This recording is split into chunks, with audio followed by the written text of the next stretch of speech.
Ótimo.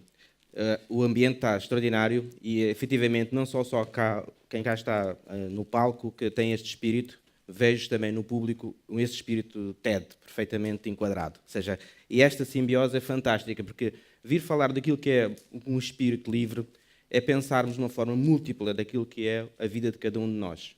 E, efetivamente, é algo muito pessoal, sentir-se livre, que é diferente de estar em liberdade, completamente diferente. E aquilo que nós temos muitas vezes, que é um desafio constante, sejamos pais, amigos, seres humanos no seu global, nesta aldeia global, que hoje cada vez mais a interação uns com os outros, percebemos a importância dessa mesma liberdade, no sentido daquilo que é o nosso íntimo, daquilo que é o meu eu, o meu self, introduzido e partilhado com os outros. E cada vez mais as neurociências apresentam-nos este campo do caminho que temos de percorrer para nos encontrarmos uns com os outros. Porque, efetivamente, o meu significado enquanto eu não existe se não existir o outro. E é, efetivamente, esse trabalho que nós fazemos constantemente no percurso que, enquanto espécie humana, nós temos uma infância e uma adolescência enorme. E ainda bem que temos, porque ela permite-nos não só a maturação e o desenvolvimento dos sistemas vitais, as questões neurológicas, endócrinas e outras tantas, mas, acima de tudo, a oportunidade para que a comunidade, a família, possam participar na construção desse espírito livre. E que, de uma forma constante e organizada, possamos ir crescendo e desafiando-nos a nós próprios, enquanto, digamos, deixamos o legado, seja cultural, e aqui a cultura tem um papel fundamental. É interessante verificarmos que tudo aquilo que nós passamos e transmitimos uns aos outros, num quadro de ação, de dinâmicas de aprendizagem, de brincadeira, de jogo, de afetos, de carinho, que se vão depois criando camadas que nos permitem ir agregando sabedoria, conhecimento e competências que nos levam depois para a escola, para as empresas, para as organizações, para a vida. E é nesse campo de atuação que tudo começa aqui. E tudo começa aqui quando nós vamos dando liberdade e vamos criando oportunidades de experiência, de experienciar, de desenvolver-nos. Sentirmos efetivamente os nossos limites. E é aqui que começamos a sentir que efetivamente a nossa relação e a nossa gestão do próprio risco, dos medos, tudo isto se enquadra neste campo. E é nesta fase. E podem-me dizer assim, mas há pessoas que têm um espírito livre, têm um free spirit, mas tiveram contingências muito complexas na sua infância. É verdade. Mas nesse quadro de contingências muito complexas tiveram oportunidades para testar os seus limites, gerir o seu processo de risco. E a gestão do risco, ela parte muito do nosso eu, daquilo que são as minhas limitações, da forma como eu estruturo o meu corpo perante o ambiente onde estou. E é nesta relação, nesta interação constante entre o meu eu, o outro e o ambiente onde eu estou, que eu vou construindo e vou balizando os meus medos. E passando à fase seguinte, sempre assim. E vou experimentando. E é interessante verificar que às vezes não é preciso ser o pai ou a mãe, mas pode ser o professor, pode ser o amigo, pode ser toda a comunidade. O provérbio africano que diz que para educar uma criança é preciso uma aldeia. A aldeia, neste momento, é global. Não podemos esquecer isso. E ela, se é global, é transcultural. E a grande questão que se coloca aqui, que nos vai permitir dar o salto, é a questão da aprendizagem do conhecimento. Imergir o conhecimento. Dar a oportunidade aos nossos jovens de saberem mais de tantos outros que existem e tudo o que existe neste quadro global e mundial. E é aqui que se pretende. Às vezes damos um ênfase enorme àquilo que é a felicidade, mas, efetivamente, saber o que cada um de nós entende como felicidade, ou que cada um de nós entende como bem-estar, algumas almas mais insatisfeitas, e nós temos aqui uma série delas, que essa é uma das características também do Free Spirit, que é a insatisfação. É aquela relação entre a zona de conforto e a zona que me permite aguentar e construir a minha vida, mas a zona de conforto está constantemente a ser questionada. E essa é também uma das relações que o Free Spirit coloca constantemente nas equipas com que trabalha, seja a liderar ou não seja. Porque questões de liderança, por exemplo, muitas vezes vão buscar aqui algum saber, acabam por ter uma dimensão maior quando nós ensinamos o caminho que possa ser construído e possa ser feito por cada um de nós. O que é importante? Todo aquele percurso de infância e juventude seja estruturalmente organizado. Pronto, tudo bem, mas, acima de tudo, desafiante. Minha experiência durante os 50 anos de vida, mas, acima de tudo, aquilo que foi a oportunidade de trabalhar com centenas de pessoas, principalmente jovens nestas áreas, e vê-los crescer, desafiando-os muitas vezes com limitações na área da educação especial, ou seja, como psicomotricista, nos próprios miúdos, nos miúdos, nos filhos. Há aqui uma construção constante na interação que nós fazemos uns com os outros. Eu posso desafiar o colega do lado a vir ao TED e, a partir daqui, surgir uma série de ideias, fazer um networking como nós fizemos, construir aí uns desafios constantes, uma aprendizagem permanente. E essa aprendizagem permanente que nos deve estar constantemente estimulada, seja por quem, principalmente por quem nos ama primeiro. Se o ama alguém, tem que libertá-lo, tem que levá-lo a construir-se, a evoluir. E este quadro da ação deve-me permitir, acima de tudo, a partir de certo momento, dar. Ser um espírito livre é um espírito que se envolve na gratidão. Esta é uma das ações que foi desenvolvida. Uma das questões que eu coloquei, mas porquê ir para a Bolívia fazer isto? Ele diz-me assim, porque já recebi muito, e aos 17 anos, ou seja, já recebi muito. Ou seja, se já recebi muito, tem que dar. Mas, acima de tudo, dar é uma interação constante, uma gratidão que permanece e que nos faz ser livres. E se há alguma característica que define um espírito livre, é uma certa gratidão e uma certa felicidade por estar constantemente a evoluir. E é essa alegria que muitas vezes não é compreendida pelo outro, mas que nos faz permanentemente pôr em risco e trabalhar o risco de uma forma organizada. E, acima de tudo, porquê correr riscos? Porquê correr riscos? O risco é, fundamentalmente, o motor da evolução. O motor da evolução. Quando eu construo, e aí nós já falamos, os colegas que aqui já estiveram a falar, tocaram claramente nisso. Pôr em causa constantemente as fronteiras, sem passar por cima de ninguém, tendo questões de relação estruturalmente bem organizadas, mas, acima de tudo, pôr-se em causa a si próprio. E esta constante dinâmica que nós temos de ter de relação de nos questionarmos, esta humildade de nos questionarmos, permite-nos evoluir. E esta é uma característica que devemos estar constantemente, desde o nascimento até à morte. Atenção, as questões relacionadas com espaços específicos de juventude para fazer isto, se calhar são mais adequados, porque do ponto de vista neurológico nós temos uma estruturação, um quadro de apetência para a aprendizagem, mas ela faz-se ao longo da vida. Faz-se ao longo da vida. Com algo gratificante que é a experiência. Obviamente que aqui há que ter questões relacionadas com o exercício físico, com a nutrição, com cuidados que devemos ter connosco próprios, que nos permitem manter níveis ideais de atividade e de interação com o meio. Mas, acima de tudo, todo este quadro de ação que parece desafiante, pondo em risco a própria vida, é, acima de tudo, aquilo que nos dá vida. E é isto que devemos ter bem permanente, de uma forma constante, na construção. Quando eu procuro a diversidade cultural e procuro que o indivíduo vá agregando camadas de experiências, não estou a fazer mais do que a dar-lhe a oportunidade de aprender mais. E perceber que a aldeia onde vive é uma aldeia global, com diferentes formas de atuação, com um respeito extraordinário pelo outro. E isso permite-me interpretar os diferentes graus de liberdade, a forma como essa liberdade é entendida em diferentes pontos do globo e como é que eu posso contribuir, enquanto ser humano uno, para um construto global. E é esta construção que me permite depois olhar e seguir um caminho muito claro em relação àquilo que é a percepção daquilo que eu quero fazer. Muitas vezes aquilo que eu quero fazer não consegue ser interpretado pelos outros. Não consegue ser, porque é algo muito próprio. Isto encaminhamos para um quadro muito específico de autodeterminação.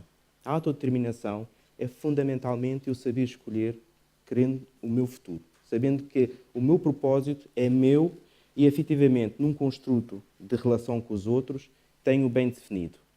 É saber este quadro. E isto está estudado. Há uma teoria, que é a teoria da autodeterminação. Peço-vos que, quando tiverem tempo, passem por lá e deem uma olhada. E vão ver a importância da cultura, a importância da estruturação do indivíduo enquanto ser global, de relação com os outros e como é que ele se constrói. Mas, acima de tudo, há uma vontade clara daquilo que eu quero fazer. Quando eu escolho aquilo que eu quero fazer, eu sei que este é o meu mundo. Pelo menos por agora. Que essa é outra grande vantagem. Pelo menos por agora. A mutação é tão constante que, no fundo, acaba-nos por saber que dentro de dias, isto poderá já não ter tanto significado, mas terá que ter memória e legado para mim, que possa passar aos outros essa experiência. Ou seja, aquilo que eu vivo hoje, que me permite transformar o mundo que me rodeia, deve-me permitir olhar para as partes daquilo que eu pretendo percorrer, interpretá-las, seja num quadro de topo, uma parcela de início, um caminho do meio. E aqui é que reside muitas vezes a dificuldade de um espírito ser livre, que é conseguir interpretar o caminho que quer fazer, saber por onde é que vai. E este é que é o grande desafio.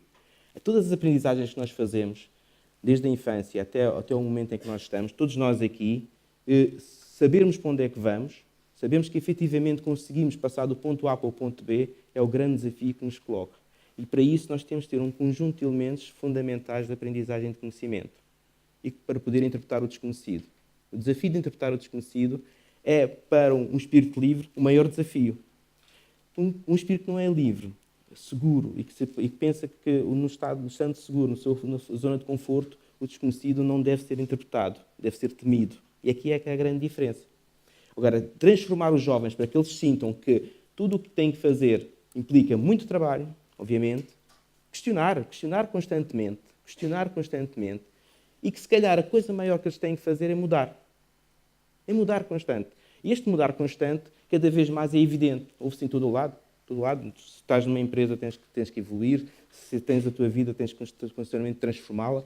Mas como é que o fazes? Como é que o fazes? Não o fazes sozinho. Nunca o fazes sozinho. Então, se nunca o fazes sozinho, há aqui dimensões de relação emocional, de relação social, que tens de estar bem preparado e ter essas ferramentas bem desenvolvidas. E aqui entramos nos campos de quem lidera, quem acompanha, quem é referência.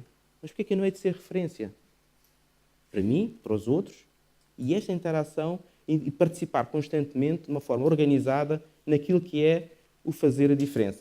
Ora, muito bonito, fazer a diferença, fazer acontecer, muito interessante. Agora, na prática, isto vai-nos buscar aquilo que é os nossos, alicerçado muitas vezes nos nossos medos. E a única forma de combater os medos é com o conhecimento. E a interpretação desse conhecimento à luz de diferentes formas de estar. Ora, seja qual for a relação que nós fazemos, de trabalhar muito, colocar questões, criar algo de grandioso, a transformação, todas elas fazem parte daquilo que é um espírito livre. Se pensarem naquela pessoa que vocês interpretaram como sendo a pessoa mais livre, mais extraordinariamente fantástica, inspiradora, que até que nos serviria de exemplo, vão ver que está lá todo este conjunto de elementos. Estão lá. Esta é uma característica neurobiológica, social, psicobiológica e até espiritual. Porque se eu quiser ver o todo, eu tenho que claramente construir aquelas parcelas todas, para poder ter esta visão. Dizem, isso só para os visionários, Bem, dentro de um visionário está um ser humano cheio de medos, cheio de dúvidas, mas que se atreveu a pensar um pouco mais estruturado. Se calhar mais atrevido. Mas tudo bem, mas é esse atrevimento que nós queremos. Porquê? Porque, efetivamente, se nós começarmos a pensar até em termos históricos, este país foi construído à base de atrevimento. Nós construímos esta ilha, foi toda a pujança que nós temos hoje, foi a base de atrevimento. E a constância da mudança só se faz com esse atrevimento. Mas para poder ver todo o percurso que nós queremos fazer, não ver as parcelas. Então, quando eu muitas vezes só consigo ver uma parcela, como é que eu faço? Vou à procura de outra pessoa que me possa mostrar a outra parcela, até conjugar este puzzle. E aqui a interação social é fundamental. E entramos numa relação muito importante dentro do espírito livre, que é a gratidão e a relação com o outro. É fundamental. Vocês não encontram ninguém dentro deste espírito livre que não tenha uma relação forte e de capacidade e a competência de se relacionar com os outros. Rapidamente. É uma característica destes indivíduos. O que é fantástico, que isto pode ser trabalhado e é interessante, dá grande prazer poder interagir, mas não encontram um free spirit que seja fechado, organizado e no seu eu, sem se abrir ao mundo.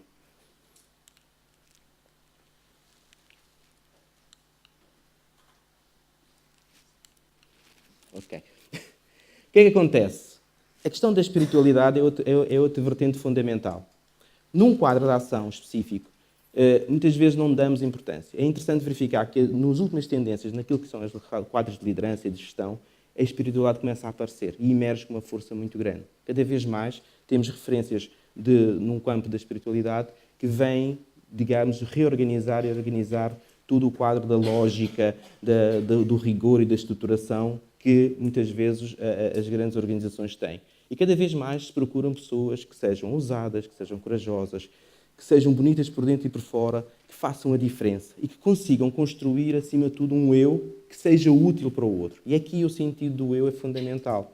Aqui não entra em conflito com a questão do meu eu ser maior ou melhor que o teu, não é isso que está em causa, mas é o meu eu como elemento que me permite, com a paixão, encontrar-me... Peço desculpa.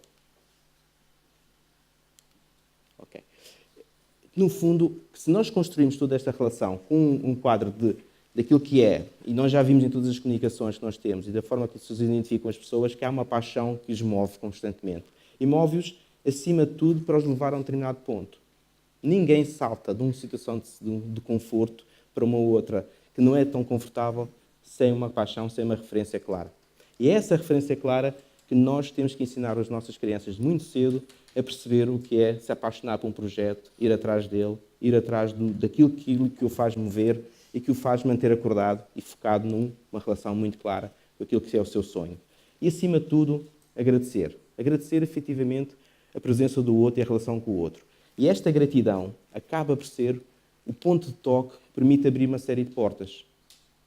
É aquela relação que nos estabelece num olhar, que nos faz, por exemplo, nas relações mais recentes em termos das neurociências, a identificação dos neurónios espelho, que nos faz relacionar uns com os outros e conectarmos uns com os outros e que nos permite identificarmos e criarmos uma rede neuronal ampla, estruturada e que nos move todos para um determinado mundo melhor e organizado, mais gratificante e mais feliz. Por isso é que eu acredito que é possível construir um espírito livre. Agora, num quadro específico, de cada um se identificar e conseguir. Ou num espaço em que é muito jovem, alguém que consiga encaminhá-lo e organizar esse mundo, num espaço em que o indivíduo já está numa fase mais avançada da sua vida, começa a organizar e questionar uma série de padrões daquilo que é o seu entendimento, da sua segurança, do seu espaço seguro e aquilo que ele pretende fazer com base sempre num sonho, numa paixão e numa determinação que vem sempre de dentro, mas que precisa da ajuda de todos. Muito obrigado.